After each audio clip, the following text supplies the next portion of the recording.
devez trouver la paix.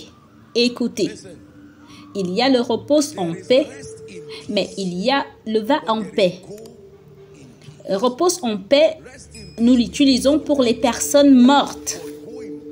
Mais va en paix est pour les personnes qui sont en vie, mais qui sont presque mortes à cause du genre de problème qu'elles ont. Quand vous dites repose en paix, généralement, c'est pour quelqu'un qui est mort et vous dites repose en paix. Espérons que la personne est morte en Christ. Mais Jésus n'a pas parlé à une femme morte. Il a parlé à une femme qui était presque morte, mais qui était vivante. Et sa dernière charge pour elle était « Va en paix ». Si Jésus avait laissé cette femme partir sans lui parler de paix, elle aurait toujours eu des problèmes parce qu'elle allait maintenant retourner chez des gens qui ne l'avaient pas vue depuis longtemps. La controverse qui entourerait son arrivée, le bénéfice de sa guérison ne serait même pas évident parce qu'ils l'ont connue comme une personne impure. Soudain, elle apparaît et dit qu'il m'a guéri. Est-ce que cela a été vérifié médicalement? Es-tu stupide? Les problèmes qui entoureront sa vie, il fallait qu'il l'envoie avec la paix. Quand les hommes rencontrent Dieu, Jean chapitre 14, verset 27, Jésus dit « Je vous laisse la paix ». Chers croyants, est-ce que vous voyez ceci? Vous devez savoir ce que Jésus nous a laissé. Il n'a pas seulement laissé le Saint-Esprit. Il n'a pas seulement laissé les Saintes Écritures. Il a laissé la paix. Vous l'avez ignorée, pensant qu'elle n'est pas importante. Je vous laisse la paix dans ce monde méchant. Vous en avez besoin, oh. Vous en avez besoin plus que de l'argent. Je vous donne ma paix. Je ne vous donne pas comme le monde donne, il dit. Que votre cœur ne se trouble point. Ça, c'est ce qui arrivera si vous n'avez pas la paix, les problèmes et la peur. Vous vivrez perpétuellement dans les problèmes. Les problèmes pour rien et la peur. Les gens meurent, votre cœur palpite. Il y a beaucoup de gens qui sont morts aujourd'hui à cause du manque de paix plutôt qu'à cause de la maladie. Sommes-nous ensemble? Surtout quand vous vieillissez. Satan a programmé ce système de telle sorte que plus vous vieillissez, plus vous perdez le contact avec la paix véritable. Et alors vous voyez les jeunes gens errer partout à cause de l'ignorance. Mais vous voyez les personnes âgées qui sont sur place et qui ont peur de tout. Quelqu'un ira juste s'asseoir et porter un tensiomètre pour voir si sa tension est montée. Pourquoi est-elle montée? Vous dites, je sens que quelqu'un est sur le point de mourir. Cela n'est pas dû au fait que Dieu vous donne une information. C'est juste le diable qui joue avec votre cerveau. Que quelqu'un dise la paix.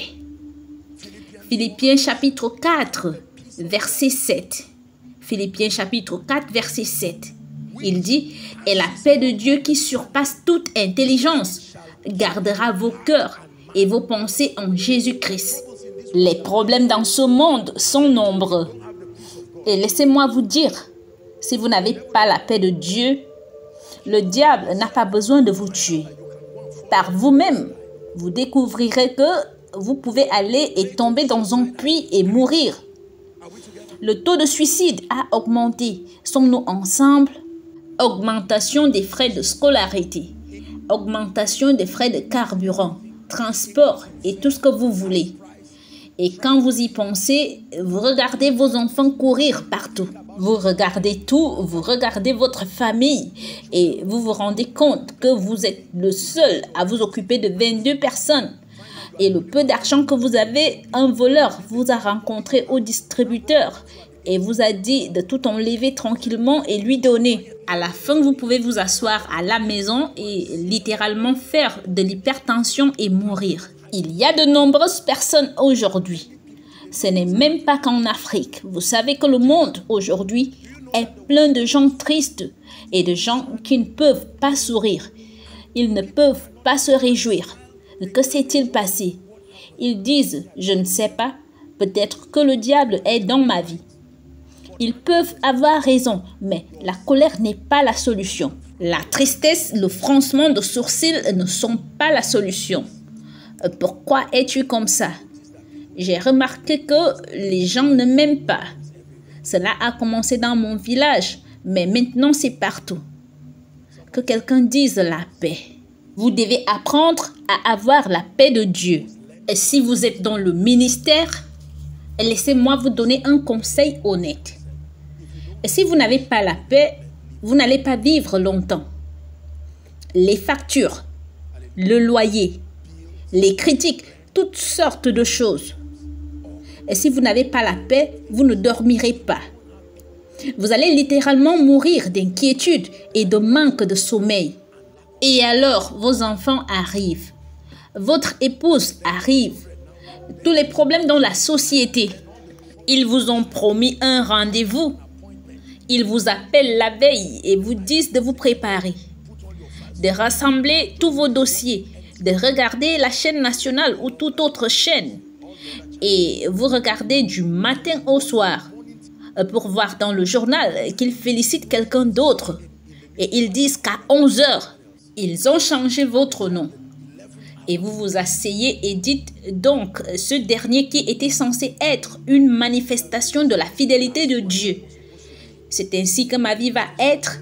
Je vais aller prendre du poison ou je vais aller chercher une corde pour me pendre. Je me suis toujours demandé comment les gens se pendent. La douleur de se pendre. Vous n'avez pas besoin d'expérience. Il suffit d'avoir de l'intelligence. Et pourtant, les gens continuent à le faire. Laissez-moi vous dire la vérité. Si vous n'avez jamais traversé certaines choses dans la vie, vous ne comprendrez pas la valeur de la paix. Si l'argent pouvait à lui seul acheter la paix, beaucoup de gens riches ne mourront pas. Cette chose appelée la paix. Quand Dieu vous donne la paix, embrassez-la et recevez-la, protégez-la. Il vaut mieux jeter vos documents et porter la paix par ordre de priorité. Alléluia. Tu as mesuré ma pression artérielle aujourd'hui. Crois-tu que je suis né la semaine dernière? Je vous le dis à la gloire de Dieu. Ça, c'est le ministère de Dieu. Je suis sa propriété, pas seulement son vaisseau, mais toute sa propriété, tout. Trouve la paix. Je parle à quelqu'un. Je sais que le loyer est dû, mais trouve la paix. Avez-vous entendu ce que j'ai dit? Je sais que ton fils n'a pas de bons résultats à l'école, mais trouve la paix. Je sais que le ministère n'a pas de soutien. Les choses se passent, trouve la paix. Je sais que ton mariage a des problèmes, trouve la paix.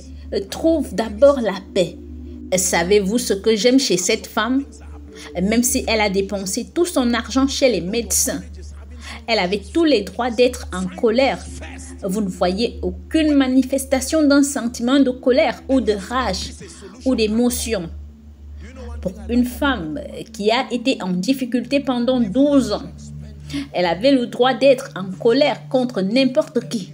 Si vous étiez cette femme, vous auriez insulté certains d'entre eux et leur auriez dit de dégager le chemin afin que vous rencontriez Jésus pour vous guérir. La façon dont elle a pu rester calme, je crois que c'est l'une des clés qui l'a aidé à toucher Jésus et c'est l'une des choses dont elle a bénéficié après l'avoir touché. Laissez-moi vous charger, placez votre main sur votre poitrine et déclarez la paix dans votre vie. Dites moi-même, trouve la paix. Une fois de plus, moi-même, trouve la paix. Peut-être que vous ne comprenez pas ce que vous dites, mais placez juste votre main sur votre poitrine et dites moi-même, trouve la paix. Ce réveil dans la nuit qui vous tue déjà à petit feu. Vous avez 21 ans et tout le monde vous demande si vous en avez 40. Vous êtes fatigué d'expliquer aux gens que je ne suis pas si âgé et ils vous demandent pourquoi êtes-vous ainsi. L'absence de paix a ajouté presque 20 ans à votre âge. Enlève ces 20 ans avec la paix et dis-toi, je suis une jeune personne, je vais grandir normalement. Je ne peux pas avoir le stress d'un vieil homme à 25 ans. à 30 ans, à 40 ans, à 45 ans. Mon grand-père est en vie, mon père est en vie. Moi aussi, je suis en vie.